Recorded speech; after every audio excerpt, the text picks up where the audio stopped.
ሰክሬ ነበረ። በስመ አብ እውነትም ሰክሬ ነበረ። የመጠጥ ቤቱ መሬት እንደ መርከብ መሬት ይመስል ነበረ። እኔም በምናባዊ የማዕበል ምት ወዲያና ወዲህ ስወዛወዝ ነበረ። ዓይኔን መግለጥ በራሱ ስራ ሆነብኝ። የደነዘዘውን ፊቴን በእጆቼ ስዳስስ ጣቶቼ በምራቅ ተሸፍነው ተመለሱ። ራሴን ስብሰብ በማድረግ ነበረብኝ። ኧረ የራሱ ጉዳይ ዘና አልበልበት እንጂ ደግሞ ይልት ቀኔ እኮ ነው። እጆቼን አነሳውና በሰዎች መሃል እየገፋዋቸው አለፍኩኝ። ወሬያቸው ከራሴ በላይ ስጮህ ነበረ። ምስሎች እንደ ፈሰሰ ቀለም ተደባለቁብኝ። ከዛ በረጅሙ አገሳው። ጉሮሮን እየፋቀው ወደ ላይ የመጣውን ውስኪ ድጋሚ አጣጣምኩት። የባሰ አቅለሸለሸኝ። ሽንት ቤቱ ቤት በኩል ነው ያለው። በዛ ትርምስ ውስጥ አንዱን ሰው የገፋ ሳረገው ዞሮ ጆሮዬ ላይ በቁጣ ጮህብኝ። እጆቼን ጨብጬ ቡጢ ለመሰንዘር አሰብኩ፣ ግን ማን እንደጮህብኝ ላቅ አልቻልኩም። ሰውየውን ፍለጋ ትቼ ወደ ሽንት ቤት ሮጥኩኝ። ፈጣን መሆን እንዳለብኝ አውቃለሁ። አብራኝ የነበረችው ልጅ ጋር መመለስ አለብኝ፣ አለበለዚያ ጥላኝ ልትሄድ ትችላለች። የስካሩ መንፈስ ሌላ ስሜት ውስጥ ከቶኛል። የወንዶቹን ሽንት ቤት አየሁ መሰለኝ። አዎ አገኘሁት። በሩን በርግጄው ስገባ ከአንድ ሰው ጋር ተጋጨው። ቢራ እየፈሰሰ በእግሮቼ መሃል ሲያልፍ ነበረ።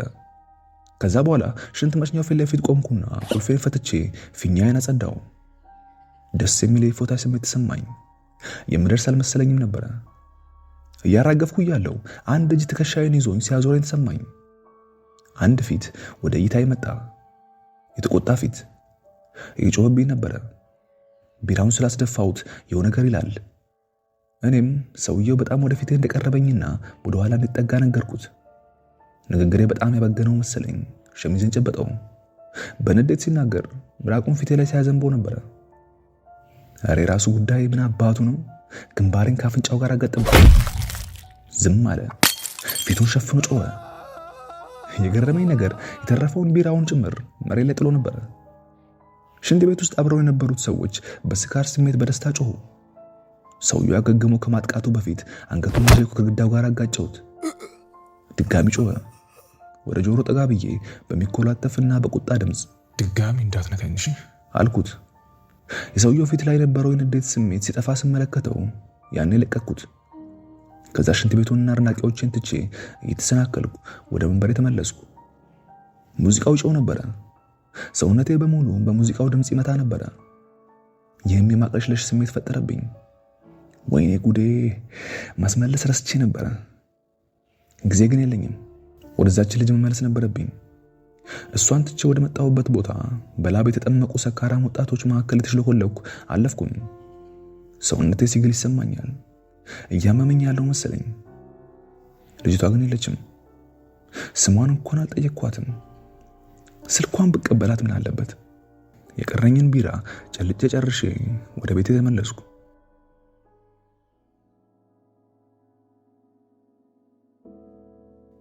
መንገዱ በመንገድ ዳር መብራቶች ደምቋል። ጥንዶች በየመንገዱ ዳር ዳር ተያይዘው ይሄዳሉ። ብቻዬን ያለሁት እኔ ብቻ ነበርኩ። ጥንዶቹን ሰልፋቸው ዞረው በሐዘን ስሜት እንደሚያዩኝ አልጠራጠርም። ቤቴ ገብቼ አልጋዬ ላይ ተዘረርኩ። ከዛ ከጃኬቴ ኪስ ውስጥ የሲጋራውን ፓኬት አውጥቼ አንዱን ሲጋራ የከንፈሬ ጥግ ላይ አስቀምጬ ለቆስኩት። በረጅሙ ጭሱን ሳብኩት። ቤቴ ጸጥ ረጭ ብሏል።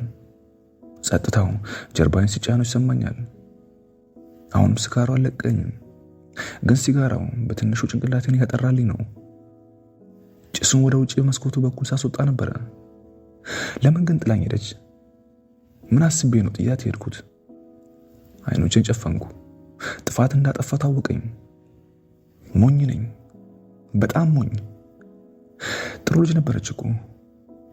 ተመልሼ እዛ መጠጥ ቤት ውስጥ ልፈልጋት ተነስቼ ነበረ። ነገር ግን ከአልጋ የመነሳቱ ሐሳብ በራሱ አደከመኝ። ውጪ አምቡላንስ ድምፅ ይሰማል። ግድ የለም፣ ዮሴ ሴት ችግር የለበትም። አንዷ ብትሄድ ሌላዋ ትመጣለች ብዬ ለራሴ ተናገርኩ። ምን እየሆንኩ ነው እያልኩ ራሴን ረገምኩ። ራሴን በመዳፎቼ ጨብጬ ያዝኩኝ። አልቅስ አለኝ። ምን ሆኜ ነው? ራስን ሰብስብ እንጂ አንተ ደደብ ብዬ ለራሴ አንሾካሾኩ። የራሴን በሐዘን የተሞላ ድምፅ ሰማ የባሰ ሆድ ባሰኝ። የሐዘን ማዕበል ሰውነቴ ላይ ሲያርፍ ፊቴን ሸፈንኩ። ትከሻዬ ተንቀጠቀጠ። መሬት ላይ ወድቄ በዝምታ ለቀስኩ። ቀዝቃዛው መሬት በትንሹ እያቀዘቀዘኝ ነበረ። ትኩስ እንባ ከዓይኖቼ ሲወጡ ሲጋራው ከአፌ ወደቀ። ከተወሰነ ደቂቃ በኋላ ራሴን አረጋጋው። በመዳፌ ፊቴን ጠራረኩ። የሐዘኑ ማዕበል ቀስ በቀስ ወደ ነበረበት ውቅያኖስ ሲመለስ ታወቀኝ። ሙሉ በሙሉ ደህና እስከሆነ የጠበቅኩኝ ከአልጋዬ ስር ትኩር ብዬ ተመለከትኩ። በዚያ ጨለማ ውስጥ ጥግ ላይ ተደብቆ የተቀመጠ ነገር አስተዋልኩ። ቀስ ብዬ እጄን ዘረጋውና ይዤው ወደ እኔ ጎተትኩት። ትንሽዬ ካርቶን ነበረ። መቼ ነው እዚያ ያደረኩት? ስለ ካርቶኑ በትንሹ አስታውሳለሁ።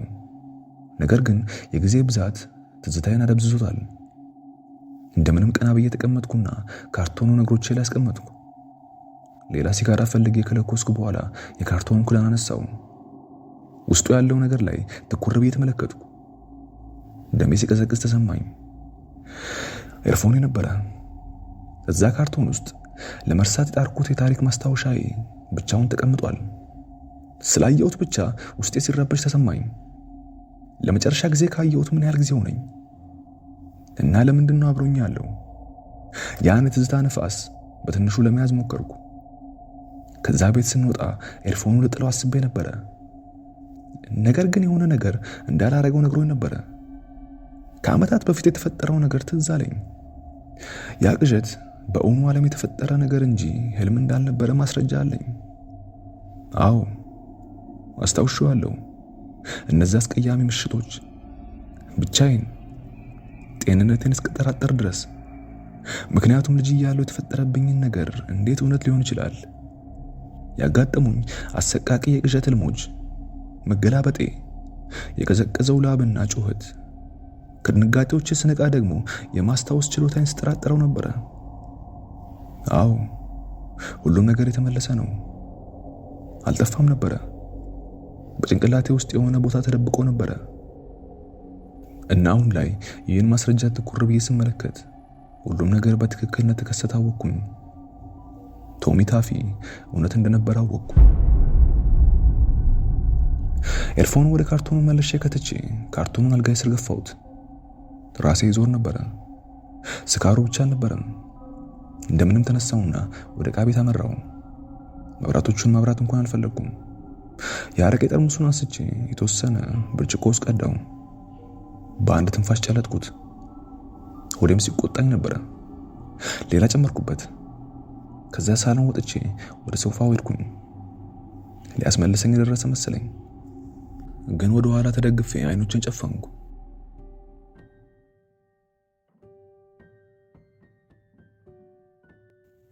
በማግስቱ ጠዋት ስነቃ ፀሐይ በጉጉት በመስኮቶቹ በኩል ታጮልቅ ነበረ።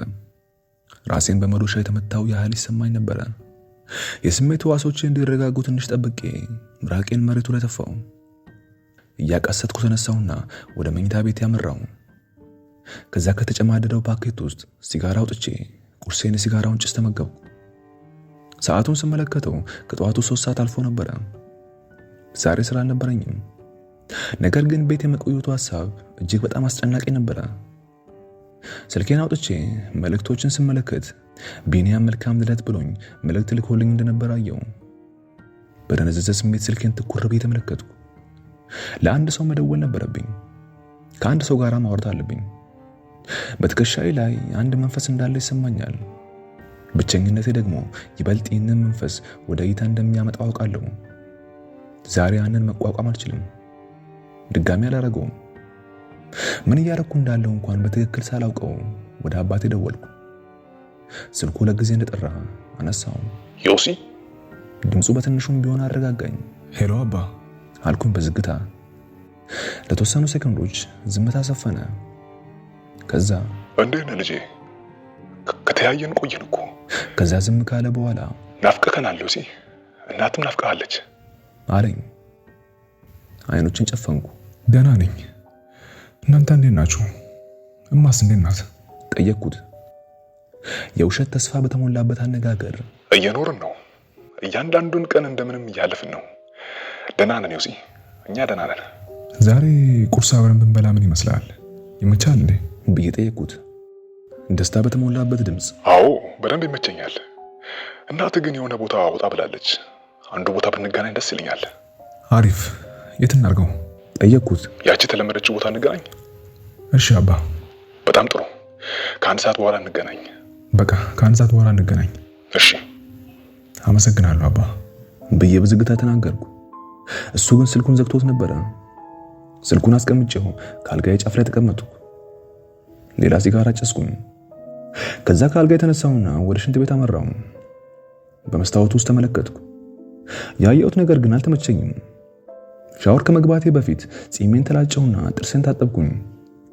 ሻወር ወስጄ ልብሴን ከለበስኩ በኋላ በትንሹ ሰላም አገኘው። ቀኑን ለመጋፈጥ ተጨማሪ ጉልበት ያገኘው መሰለኝ። ዋሌቴንና ቁልፌን ኪሴ ውስጥ ሳስገባው ከአልጋው ስር ስላለው ካርቶን አሰብኩኝ። ስለ ኤርፎኑ አሰብኩኝ። ቤቴን ጥዬ ወጣሁ። በሩን በኃይል ዘጋሁት። ከተማዋን አቋርጬ በምንነዳበት ጊዜ ሁሉ በደነዘዘ የብቸኝነት ስሜት ውስጥ ነበርኩኝ። ለጥቂት ሴኮንዶች ሬዲዮን ከፍቼው ነበረ። ቢሆንም በፍጥነት መልሼ ዘጋሁት። ምንም አይነት ጫጫት አልፈልግም። የጎዳናዎቹ ድምጽ ብቻ በቂ ነበረ። አእምሮዬ ወደ ወላጆቼና በእነዚህ ቀናት እንዴት እየኖሩ እንደሆነ ማሰብ ጀመረ። ከዓመታት በፊት ነበረ ከድሮ ቤታችን ወጥተው ለከተማ የቀረበ ሰፈር የገቡት። አባቴ ግን የከተማ ግርግርን ለመቀላቀል ሙሉ በሙሉ ዝግጁ አልነበረም። ግን አሁን ያለንበት ርቀት ያለምንም ችግር በቀላሉ እንደዚህ ለመገናኘት ቅርብ ነበረ። ይህን ነገር ስናገር ባፍርም ዛሬ እናቴን ስለማላገኛት እፎይታ ተሰምቶኝ ነበረ። እናቴን በጣም ነው የምወዳት። ነገር ግን እሷ ትቀይራለች። ያ የነበራት የፍቅር ሙቀትም ጠፍቷል። ዓመታት እያለፉ ሲሄዱ ጥልቅ የሐዘን ስሜት በአይኖቿ ውስጥ ሰርጎ ገብቷል። አዝንላታለሁ። ነገር ግን እሷን ዝቅ አድርጌ የማይ ልጅ አይደለሁም። ምን እንደሚሰማትም አውቃለሁ። ምን ተሸክማ እንደምትኖር አውቃለሁ። እኔም ተመሳሳይ ትዝታዎች አሉኝ። ነገር ግን ከሷ በተለየ መልኩ አብዛኛዎቹን ትዝታዎችን እንዴት መቆለፍ እንዳለብኝ ተምሬ ነበረ። ቢያንስ እስከ ቅርብ ጊዜ ድረስ ያን ትምህርት ተግብሬ ነበረ። ባለፉት ጥቂት ወራት ውስጥ ግን የድብርት ስሜቴ እየባሰ መምጣቱንና የቁጣ ፍንዳታዎቼ ይበልጥ ተደጋጋሚ መሆናቸውን አስተውያለሁ። ትላንት ማታ ደግሞ ስለደበደብኩት ሰው እያሰብኩና የመኪናዬን መሪ አጥብቄ ያዝኩኝ። ይህን ነገር መቆጣጠር አለብኝ። እሱን አውቃለሁ። ነገር ግን አንዳንድ ጊዜ ነገሩን ለመቆጣጠር ከባድ ይሆንብኛል። አንዱ ሱቅ ጋር ቆሜ ሌላ ሲጋራ ፓኬት ገዛው። ሰዓቴን አየው። ሰዓታችን እስኪደርስ የተወሰኑ ደቂቃዎች ይቀራሉ። ግን በቀጥታ ወደ ካፌው ለመሄድ ወሰንኩኝ። መኪናዬን አቁሜ ወደዛች ካፌ በእግሬ ቀናው። ዙሪያ ያሉ ሰዎችን የተመለከትኩኝ፣ ሲጋራዬን አጨስኩኝ። ሁሉም ሰው በራሱ ጉዳይ ተጠምዷል። በህይወትና በዓላማ የተሞሉ ናቸው። ቀናውባቸው፣ ከዛም ጠላዋቸው። ካፌው ጋር ስደርስ ሲጋራዬን ጨረስኩና የመጨረሻዋን ጉራጅ ቱቦ ውስጥ አልኳት። ወደ ውስጥ ገብቼ 2 ቡና አዘዝኩ። ካፌው ውስጡ በጣፋጭ የምግብ ሽታ ተሞልቶ ነበረ። አንዲት ሴት ጥግ ላይ ተቀምጣ በላፕቶፖ ላይ የሆነ ነገር ትጽፋለች። በምትጽፈው ነገር ውስጥ ሙሉ በሙሉ ታውጣ ነበረ። በጣም ቆንጆ ነበረች። ለአንድ አፍታ የሆነ ስሜት ተሰማኝና ሄጄ ላናገራት አሰብኩኝ። ነገር ግን ቡናዎቼ ሲመጡ ያ ስሜት የጠፋና ቡናዎችን ይዤ ወደ ውጭ ወጥቼ አባቴን ለመጠበቅ ተቀመጥኩ። ምናልባት እንደኔ ባለ ሰው መረበሽ አትፈልግም ይሆናል። በድብርት በተሞላ ሰው ከትናንሾቹ ወንበሮች በአንዱ ላይ ተቀመጥኩና ወደ ኋላ ተደግፌ በጥልቀት ተነፈስኩ። መረጋጋት አለብኝ። በራሴ ላይ እንደዚህ መጨከኑን ማቆም ነበረብኝ። ይልቁንም ሌላ ሲጋራ ጨስኩኝ። ሳምባዎቼ በአመድ የተሞሉ ጉድጓዶች መሰሉኝ። በእርግጥም የካንሰር በሽታ በውስጤ የተፈጠረ እንዳላቃለሁ። ከ2 ተጨማሪ ሲጋራዎችና ከግማሽ ቡና በኋላ ግን ስለዚያ ምናባዊ በሽታ ሙሉ በሙሉ ረሳው። ማን ግድ አለው? ከጥቂት ደቂቃዎች በኋላ አባቴ ደረሰ። ምንም እንኳን የደከመውና በጥቂቱ የዛለ ቢመስልም በጥሩ ሁኔታ ላይ ነበረ። ንጹህ ሸሚዝና ቡናማ ሱሪ ለብሶ ነበር። ሽበት የጀመረው ጸጉሩ በጥንቃቄ ተቆርጦና ፍጹም በሆነ ሁኔታ ተስተካክሎ ነበር። ነገር ግን እውነቱን አውጥቶ የተናገረው ፊቱ ነበረ። የፊቱ አጥንቶች በትዝታ ውስጥ ብቻ ቢቀሩ የሚሻሉትን የታገሳቸውን መከራዎች ይመሰክሩ ነበር። ከዘራውና በከፍተኛ ሁኔታ ማነከሱ ደግሞ እነዚያን ትዝታዎች ቀሰቀሳቸው። ሲያየኝ ፈገግ አለ። እኔም ተነስቼ አቀፍኩት። ቃላት ከሚገልጹት በላይ ዋጋ ያለውን ስሜት የተለዋወጥን ለአንድ አፍታ እዛው ተቃቅፈን ቆየን። በመጨረሻም ተላቀን ተቀምጠን ቡናውን በጠረጴዛው ላይ ወደሱ ገፋሁት። ሳይቀዘቅዝ አይቀርም ግን አዝዤልሃለሁ አልኩት። እሱም በጥንቃቄ ትንሽ ተጎነጨ። በጣም ቆንጆ ነው፣ አመሰግናለሁ አለኝ። በተለመደው ትኩረት ብቃቱ የኔን ገጽታ በአይኖቹ እየመረመረ አየኝ። በጣም ተመችቷል ዮሲ አለኝ። አመሰግናለሁ፣ አንተም ተመችቷል። አዲሱን የፀጉር አቆራረጥን ደግሞ ወድጄዋለሁ አልኩት። ፈገግ ብሎ የእናትህ ሀሳብ ነው አለኝ። እሷ ግን እንዴት ናት አባ? አባቴ መልስ ከመስጠቱ በፊት ለጥቂት ለማይመቹ ሰከንዶች ከቡና ሲኒው ጋር ተጫወተ። እናትህ የቻለችውን ያህል እየጣረች ነው። ልቤ ሲሰበር ታወቀኝ። እንደዚህ የከፋ ነው ማለት ነው? አይኖቹ ከአይኖቼ ጋር ተገናኙ። እናም ለሴኮንዶች እንባ ሲቋጥሩ አየኋቸው። አዲስ መድኃኒት እየሞከረች ነው። ከዚህ በፊት ተወስደው የነበረው መድኃኒት ምንም አልረዳትም። ድብርቷን ይበልጥ ያባባሰው ይመስለኛል። ካልጋዋ ሳትነሳ 1 ሳምንት ሙሉ ያሳለፈችበት ጊዜም ነበረ። አምላኬ ሆይ ግን አለ አባቴ ድምፁን ተስፋ በተሞላበት ሁኔታ ቀይሮ። ይህ አዲሱ መድኃኒት የሰራላት ይመስለኛል። ዛሬ ወጣ ማለቷን ነግረኝ ነበረ። ጠየቅኩት። ራሱን ነቀነቀና ቡናውን ተጎነጨ። አዎ እውነቱን ለመናገር ከአንዲት ጓደኛዋ ጋር መዋል ጀምራለች። ፈገግ አልኩ። ኧረ እባክህ። እሱም ፈገግ ብሎ አዎ ጓደኛዋ ናት ይህን ሀሳብ ያመጣችው። እኔም ደግፊያታለሁ። ይበልጥ ወደ ውጭ መውጣት አለባት። በድንገት በኪሴ ውስጥ ያለው ስልክ ነዘረ። በንዴት ስልኬን አውጥቼ ማን እንደደወለ አየሁ። አባቴ ፊቴ ላይ ግራ መጋባት ሲነበብ አይቶ ንግግሩን ቆም አደረገ። ስልኩን ማናገር ትፈልጋለህ ዮሲ ብሎ ጠየቀኝ። አይ ችግር የለውም አልኩት ጥሪውን ችላ ብዬ። ሊና ምን ፈልጋ ነው ደግሞ እሷ? ካየዋት እኮ ወደ 3 ዓመት ሊሞላ ነው። ለመጨረሻ ጊዜ ከተለያየን ወዲህ ተደዋውለንም ተገናኝተንም አናቅም እኮ። አእምሮዬ በጉጉት ቢሞላም የቻልኩትን ያህል ሐሳቡን ዘጋሁት። ዛሬ ተጨማሪ ጫጫታ አልፈልግም። ከአባቴ ጋር ጸጥ ያለ ጠዋትን ማሳለፍ አለብኝ። አዲስ ሲጋራ ከንፈሬ ላይ ሳያርግ በኪሴ ውስጥ ድጋሚ ስልኬ ሲነዘር ተሰማኝ። የድምፅ መልእክት ነበረ። ቢያንስ በኋላ ላይ አይቼ ምን እንደምትፈልግ ማወቅ እችላለሁ። 3 ዓመት ሙሉ አንዲት ቃል ሳልሰማ አሁን ግን በድንገት ትደውላለች እንዴ? ምን ቢሆን ነው? ሲጋራዬን ለኩሼ ጭሱን ወደ ላይ ተፋው። አባቴ ተኮሳትሮ ቢመለከተኝም ምንም አልተናገረም። ይህን ጸባዩን በጣም ወደው ነበረ። አንተ ግን እንዴት ነህ አባ አልኩት ጭሱን በቡናው እያወራረድኩ። አባቴ ትከሻውን ከፍ አድርጎ ተነፈሰና ደህና ነኝ ይመስለኛል። እናትን በመንከባከብ ላይ ብዙ ጊዜ ስለማሳለፍ ስለ ራሴ ለማሰብ ጊዜ የለኝም። ከዛም ዝም ብሎ አይኖቹን ወደ መሬት ዝቅ አደረጋቸው። እንደዛም ሳይሻል አይቀርም። በመካከላችን ያለው ጸጥታ በከዋክብት መካከል እንዳለው ጨለማ እየሰፋ ሄደ። ኑሮ አሪፍ ነው አይደል አንተ ጋር? በመጨረሻም ጠየቀኝ። እኔም በግድ ፈገግ ብዬ አዎ አሪፍ ነው። ገንዘብ ወይም ሌላ ነገር የሚያስፈልግ ከሆነ እጅን ነሳው። ችግር የለም አባ፣ ግን አመሰግናለሁ ከልቤ ነው። አባቴ ከንፈሩን ነከሰ። እኔን ለማየት ተቸገረ። አሁን ብዙም የተገናኘን እንዳሉን አውቃለሁ፣ ግን ሁሉ ጊዜ ለአንተ ዝግጁ እንደሆንኩኝ እንድታውቅልኝ ፈልጋለሁ። የሐዘን ስሜት ድምፁ ላይ ሰማ ነበረ። የምትፈልገው ነገር ካለ ንገረኝ እሺ? በጠረጴዛው ላይ እጄን ዘርግቼ እጁን ጨበጥኩ። አመሰግናለሁ አባ፣ ጥሩ ሰው ነህ። ይህን እንድታውቅልኝ ፈልጋለሁ። በጣም ጥሩ ሰው ነህ።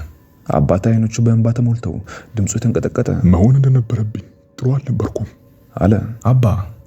አሁንም እንባዎቹ ይፈሱ ነበረ። ፊቱም ቀላ። ሰሞኑን ስለ እህትህ በጣም እያሰብኩ ነው። እጆቹን አጥብቄ የጨበጥኳቸው በውስጤ የሚመጣውን የሐዘን ማዕበል ለመቋቋም የታገልኩ። አውቃለሁ፣ እኔም እያሰብኳት ነው። አባቴ የሚንቀጠቀጥ ትንፋሽ ተነፈሰና አይኖቹን ጠረገ። ይቅርታ፣ በዚህ ነገር ላስጨንቅ አልፈለኩም ነበር። ዝም ብሎ ነገሩ በጣም እንደገና ከስሜቶቹ ጋር ሲታገላየሁት፣ ነገር ግን ስሜቶቹ ያሸነፉት ይመስል ነበረ። ሰሞኑን ነገሩ በጣም ከባድ ሆኖብኛል። እጃችን እንደተያያዘ ወደ እሱ ጠጋ ብዬ እወድሃለሁ አባ። እፎይታ በተሞላበት የድንጋጤ ስሜት ቀና ብሎ ተመለከተኝ። ከዛ ስሜቱ ገንፍሎ ወጣና በጥርሶቹ መካከል ስቅስቅታ አምልጦት እኔም እወድሃለሁ ዮሲ፣ አንተ ጥሩ ልጅ ነህ አለኝ። ጥሩ ልጅ ለአባቱ ትኩስ ቡና ያመጣል እኮ ብዬ የሐዘኑን ድምቀት ለመቀነስ እየሞከርኩ በፈገግታ ተናገርኩ። ይህ የማይረባ ቡና ነው እባክህ። በመካከላችን የነበረው ከባድ የሐዘን ድባብ ተሰበረ። አባቴም ፊቱን ጠረገና ሳቀ። የማይረባ ነገር ታዛለህ እንዴ? እስኪ ትኩስ ቡናና የሚበላ ቁርስ እዘዝ፣ በጣም ርቦኛል። የሳኩኝ ተነሳውና እንዲቆም ረዳሁት። አዎ እኔም ርቦኛል፣ ና ወደ ውስጥ ገብተን የሚበላ ነገር እንዘዝ አልኩት። እጄን ያዘና ከዘራውን ጨበጠ። ልክ ሁል ጊዜ እንደሚያደርገው ሁሉ ከዘራውን ሲይዘው ስመለከት ልቤ ተሰበረ።